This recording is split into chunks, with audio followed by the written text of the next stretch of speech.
করতে পারবো না। বলতো তুমি একবার এসে শোনো।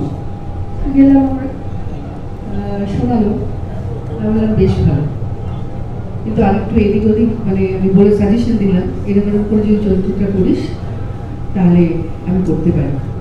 ফাইনালি ওরা আমার কথা শুনে একটু চেঞ্জেস করেছে এবং ফাইনালি মিঠুনদার সঙ্গে ছোট করা মানে একটা অন্য অ্যাটমসফিয়ার। আমরা খুব বই করে কাজ করি, মজা করে কাজ করি এবং মানুষও মিঠুন চক্রবর্তী, দেবশ্রী রায় ছবিটা দেখতে পছন্দ করে।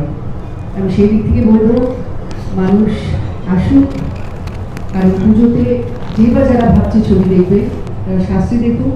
এটা একটা অন্য ধরনের ছবি, বাংলা ছবি। আমার মনে পড়ছে না যে এই ধরনের কোনো ছবি হয়েছে, ফার্স্ট টাইম। এবং আমার মনে